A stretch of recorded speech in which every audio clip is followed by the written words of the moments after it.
Shalom, meus amados, eu sou o pastor Maurício Bucão Souza e vim meditar aqui junto com você sobre o Evangelho. Sim, algo simples, né? Mas será que a gente sabe realmente o que significa? Não estou falando literalmente, boa nova, boa notícia. Não. Será que a gente sabe viver e o que significa o Evangelho de nosso Senhor Jesus Cristo? Para entender isso, a gente vai no Evangelho de Jesus Cristo, segundo Lucas, capítulo 4.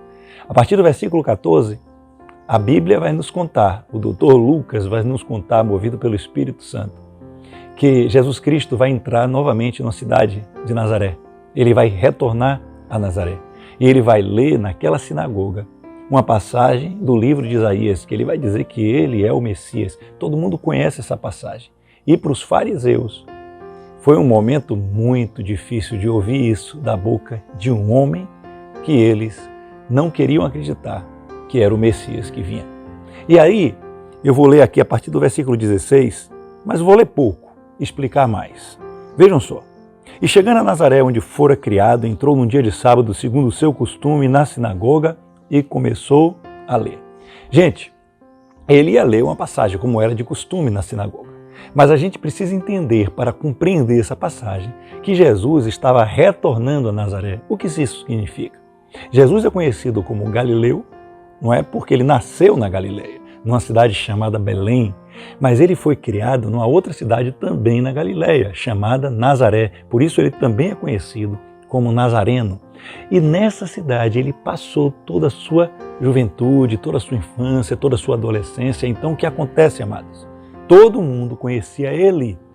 Então vocês entendam que quando a palavra diz que Jesus regressou a essa cidade, ele estava indo a uma cidade onde todo mundo conhecia ele. Uma cidade onde ele talvez tenha jogado bola de alguma maneira com seus amigos, onde eles tenham sentado na mesa juntos, onde eles estudavam juntos, onde eles compartilharam conversas de final de tarde com Jesus. Eram amigos, eram pessoas que conheciam toda a família dele, conheciam o pai dele, conheciam a mãe dele, conheciam os irmãos dele, tinham intimidade. Não era alguém que dizia, o Messias vem aí, o Jesus vem aí. Aquele cara que a gente brincou, que a gente jogou bola, que a gente fez algo, ele está vindo aí. E Jesus entra nessa cidade. E aí, gente, ele retorna como um homem. E aí ele é convidado para abrir um livro, né? No caso um rolo, um pergaminho, e ler uma passagem. E a palavra vai dizer que entregaram a ele justamente a passagem de Isaías, o profeta messiânico do Antigo Testamento, o mais messiânico, que mais falou de Jesus. E Deus é incrível, mas vejam só. E aí foi-lhe dado o livro do profeta Isaías, e quando ele abriu, ele achou o lugar em que estava escrito: o Espírito do Senhor é sobre mim. Perceba que ele vai pegar uma passagem que fala na primeira pessoa, para não ter dúvida de que ele era o Messias. E aí, gente, eu pergunto de novo, o que é o Evangelho? Para que Jesus veio para esse mundo? Porque assim, essa palavrinha que eu vou continuar lendo para vocês, é o que vai resumir toda a história de Jesus. E ela tem que resumir na nossa vida também. A palavra vai dizer que o Espírito do Senhor é sobre mim, pois Ele me ungiu para. Vocês estão me entendendo?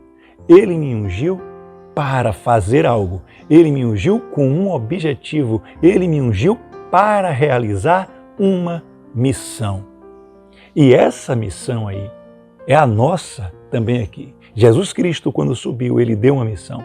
Vocês levem o Evangelho para os 4 cantos, batizem em nome do Pai, do Filho e o Espírito Santo. Para que a gente está aqui, pastor? Para sermos imitadores de nosso Senhor Jesus Cristo. Mas vamos continuar, gente. Para evangelizar os pobres, enviou-me para curar os quebrantados de coração ou os doentes e pregar a liberdade aos cativos e restauração da vista aos cegos, a pôr em liberdade os oprimidos e anunciar o ano aceitável do Senhor. E cerrando o livro e tornando a dar ao ministro, assentou-se. Os olhos de todos na sinagoga estavam fitos nele. Eu nem quero entrar aqui no fato de que ele se assentou na cadeira do Messias. Todo mundo ficou espantado olhando para ele. Mas, gente, Jesus Cristo veio para fazer algo. E esse algo foi para pregar a boa nova, para trazer a boa nova da vista aos cegos. Ou seja, ele veio para trazer o Evangelho. Vocês estão me entendendo? Evangelho significa boa nova. Mas vejam, gente, ele enviou-me a curar os pobres, a curar os doentes. O Evangelho, ele vai atingir todas as classes. Ele veio para apregoar a boa nova aos pobres. O Evangelho mexe na classe econômica, mexe na economia de um país, na economia de uma nação, na economia de uma pessoa e também nos pobres quebrantados de coração. O Evangelho vai dar vida aos cativos, ou seja, ele mexe na sua alma, ele mexe nas suas emoções. O Evangelho mexe na saúde, mexe na economia, mexe em suas emoções, ele mexe em todas as áreas. E agora ele arrebata com algo ainda mais forte e anunciar o ano aceitável do Senhor. E agora, o que seria o ano aceitável do Senhor? Esse é o resumo de todo o Evangelho. Jesus fala que veio para apregoar o ano aceitável. Em algumas versões tem o ano da graça do Senhor. E eu pergunto de novo, você sabe o que é isso? Você quer viver o ano aceitável do Senhor? Para a gente entender isso, gente, eu vou arrematar essa mensagem de novo com isso. Quando a gente volta ao Antigo Testamento e a gente vai lá, naquele livro lá que muitos pulam, né? O livro de Levítico, que fala de muitas leis, Jesus Cristo vai falar sobre esse ano aceitável do Senhor. Porque a gente pode não compreender antes dessa mensagem, porque agora a gente vai ser ensinado. Mas o público, aquela sinagoga, aquelas pessoas que estavam lá, sabia muito bem o que Jesus estava falando. Porque Jesus vai dizer no final, e hoje se cumpriu o que estava escrito. Foi ali que eles se revoltaram com Jesus, porque ele estava dizendo, eu sou esse cara. Sabe a semente da mulher que tinha uma promessa sobre pisar a cabeça da serpente? Sou eu. Sabe o herdeiro de Davi que sentaria num trono eterno? Sou eu. Cheguei, estou aqui. E ninguém queria aceitar isso. Uma hora ele ia chegar. E ele chegou. Mas voltando em Levítico, existia uma lei do ano jubileu. Era isso que era o ano aceitável do Senhor no Antigo Testamento. Esse ano jubileu era o seguinte, Deus deu uma lei ao povo dele por meio de Moisés e disse assim, a cada 6 anos vocês cultivem a terra, produzam nessa terra e no 7º ano é um ano sabático, ninguém faça nada com a terra, deixa ela descansar, porque é um ano sabático, um ano de descanso. Trabalhe mais 6 anos e no 7º ano deixe a terra produzir, como apenas do que ela produz, para ela descansar. E quando se completava 7 ciclos desse, ou seja, 7 vezes 7, 49, o ano 50, o 50º ano, era considerado o ano jubileu, o ano aceitável do Senhor. E Jesus Cristo fala, Deus fala ali, no Antigo Testamento, e ele vai dizer, olha, nesse ano sabático, todos os escravos serão livres, todas as dívidas serão perdoadas. Mas, sabe, quando os escravos serão libertos? Não somente isso, vocês têm que dar condições, dê frutos, dê bois, porque não existia o dinheiro físico ali naquela época, mas você dê condições para aquele escravo ele ter uma vida digna, para ele recomeçar a vida dele. Então, gente, e ainda tinha mais uma, que ele disse assim, que todas as propriedades dos donos originais que tiveram que ser vendidas, elas deverão ser devolvidas para o dono original. Vai ter uma restauração aí, todas as dívidas são perdoadas, libertação de todos os escravos e devolução das terras que outrora foram de outra pessoa. Isso era tremendo. A gente pensa assim, mas o que eu vou ganhar com isso? Não, a questão não é sobre o que eu vou ganhar com isso, é o que eu já ganhei com isso. Deus dá essa lei e ele deixa bem claro, porque eu tirei vocês do Egito.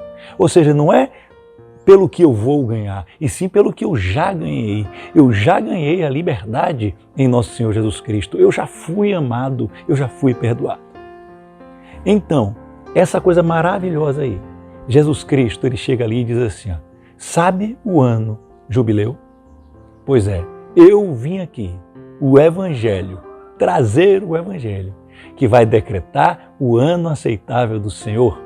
Ou seja, o que Jesus estava dizendo é: eu cheguei e agora é jubileu eterno. Agora as suas dívidas foram perdoadas. Agora eu cheguei para mexer em todas as áreas da sua vida. Eu vim restaurar a área financeira, eu vim restaurar a área econômica, a área de saúde, eu vim restaurar as terras daqueles que não têm nada, eu vim para os miseráveis, eu vim para todos. E há uma restauração, há um perdão total. É um jubileu eterno. Esse é o Evangelho. O Evangelho é a boa nova que Jesus veio para nos perdoar. Jesus veio para decretar o ano aceitável do Senhor na sua vida e na minha vida. Que coisa linda! E por isso, os fariseus se revoltaram. Se encheram de inveja, se encheram de tanta inveja que quiseram matar Jesus. Mas ele venceu a morte, ele ressuscitou. E você e eu? Será que a gente tem vivido o ano aceitável do Senhor? Sabe como a gente vai viver? Para finalizar, eu vou dizer essa dica aqui para vocês. Quando a gente parar de ir para a igreja, de ler a Bíblia, de orar com um motivo mesquinho, o que é que eu vou ganhar com isso? Eu estou lendo ali a Bíblia, Senhor, eu estou indo para a igreja, eu estou dizimando. Por quê? Por que minha casa continua com tribulação? Por que meu filho está ali? Por quê? Como se fosse uma barganha com Deus. Não, eu faço isso. Porque eu vou para a igreja? Porque eu quero adorar ao Senhor, porque eu quero conhecer mais do Senhor, porque eu oro. É só para pedir coisas? Ou seja, Deus é que tem que se converter à minha vontade? Deus é o único não convertido aqui nessa igreja? Não. Eu oro porque eu quero mais intimidade para o Senhor. Eu oro porque Ele me perdoou primeiro, porque Ele me amou primeiro e porque primeiro Ele me tirou do Egito e agora nada mais é meu. Tudo é dele, o meu dinheiro é dele, o meu tempo é dele, meu coração é dele, porque agora eu sei que eu posso descansar, porque eu vivo o ano jubileu e no ano jubileu eterno nada me falta em Cristo Jesus. Deus abençoe sua vida. Compartilhe esse vídeo, faça nossos cursos e deixe um comentário para que a gente possa compartilhar nossas ideias. Amém? Shalom, até o próximo vídeo. Fique com Deus e tenha uma excelente eternidade. Jubileu. Fica com Deus.